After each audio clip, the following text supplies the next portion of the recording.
Market मतलब ऐसी जगह होती है जहां बायर्स और सेलर्स मिलते हैं और ट्रांजैक्शंस करते हैं। जैसे कि हम हमारे डे टू डे लाइफ में लगने वाले प्रोडक्ट्स या चीज़ें कहीं से भी खरीद सकते हैं, वैसे हम फाइनेंशियल इंस्ट्रूमेंट्स जैसे कि stocks, bonds, treasury bills etcetera कहीं से भी नहीं खरीद सकते। जहाँ पर लोग फाइनेंशियल इंस्ट्रूमेंट्स का लेन देन करते हैं उसे फाइनेंशियल मार्केट कहते हैं। फाइनेंशियल मार्केट के दो टाइप्स हैं, मनी मार्केट और कैपिटल मार्केट। तो पहले मनी मार्केट को समझते हैं। मनी मार्केट में वो फाइनेंशियल इंस्ट्रूमेंट्स आते हैं जिनके ज़रिए कंपनीज शॉर्ट टर्म के लिए फंड रेज करते हैं। यहाँ पर शॉर्ट टर्म का मतलब है 1 साल से कम time period. Companies short term में लगने वाले पैसों की ज़रूरतों को पूरा करने के लिए मनी मार्केट इंस्ट्रूमेंट्स जैसे कि certificate of deposit, commercial paper, repurchase agreement etcetera, इनके ज़रिए शॉर्ट टर्म के लिए पैसे बोरो करती है यानी उधार लेती है। मनी मार्केट में मेनली इंटर बैंकिंग लेंडिंग होती है, जहां बैंक्स मनी मार्केट इंस्ट्रूमेंट्स के ज़रिए एक दूसरे को पैसे उधार देते हैं। मनी मार्केट को आरबीआई यानी reserve bank of India regulate करती है। आप मनी मार्केट अकाउंट या मनी मार्केट म्यूचुअल फंड के ज़रिए आसानी से मनी मार्केट में इन्वेस्ट कर सकते हो। Money market account saving account का ही एक प्रकार है जिसमें आपको सेविंग अकाउंट से ज़्यादा रिटर्न मिलता है, लेकिन मनी मार्केट अकाउंट की minimum balance requirement saving account से ज़्यादा होती है। अब कैपिटल मार्केट के बारे में बात करते हैं। कैपिटल मार्केट में वो फाइनेंशियल इंस्ट्रूमेंट्स आते हैं जिनके ज़रिए कंपनीज लॉन्ग टर्म के लिए फंड रेज करती है। यहाँ पर लॉन्ग टर्म का मतलब है 1 साल से ज़्यादा टाइम पीरियड।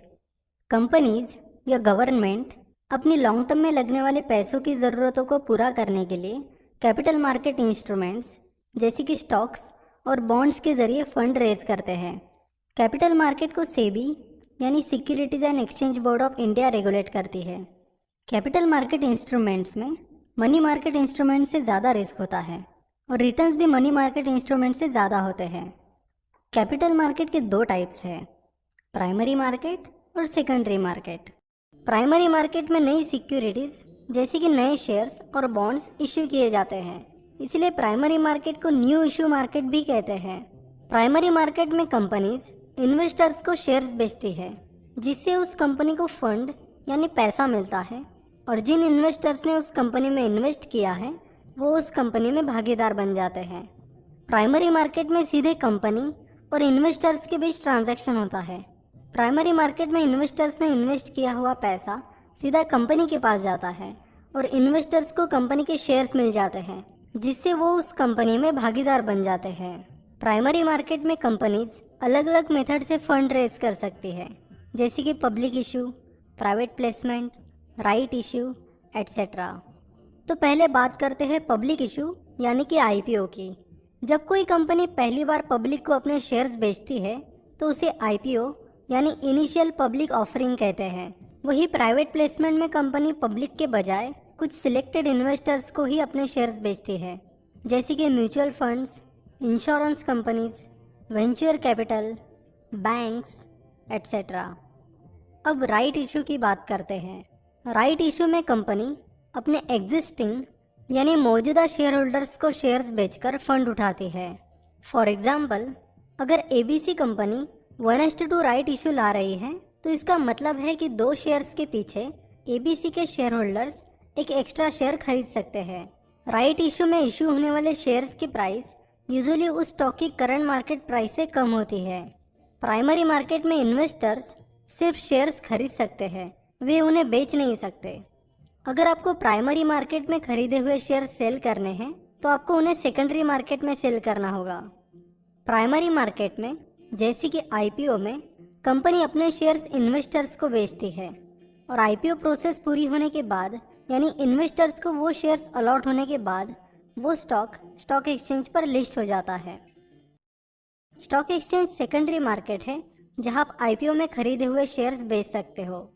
जिन्हें स्टॉक एक्सचेंज क्या होता है ये पता नहीं है तो उनके लिए मैं बता देता हूँ कि स्टॉक एक्सचेंज एक मीडियम है जो बायर्स यानी शेयर्स खरीदने वालों को और सेलर्स यानी शेयर्स बेचने वालों को मिलाता है, और जहां बायर्स और सेलर्स के बीच शेयर्स का लेन देन होता है।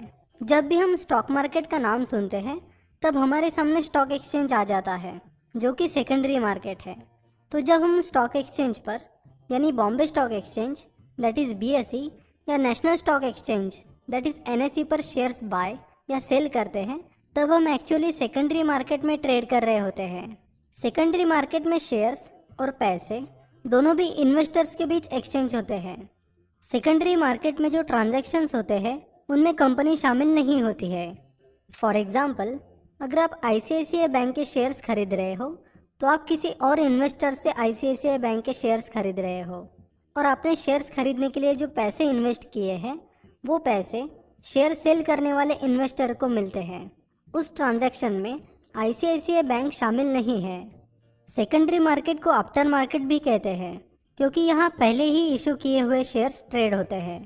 चलो तो अब हम देखते हैं कि प्राइमरी मार्केट और सेकेंडरी मार्केट में कौन कौन से मेजर डिफरेंसेस है। प्राइमरी मार्केट में नए शेयर्स और बॉन्ड्स इशू होते हैं और सेकेंडरी मार्केट में पहले ही इशू हुए शेयर्स और बॉन्ड्स ट्रेड होते हैं। प्राइमरी मार्केट में कंपनी और इन्वेस्टर्स के बीच ट्रांजैक्शन होता है और सेकेंडरी मार्केट में इन्वेस्टर्स के बीच ट्रांजैक्शन होता है।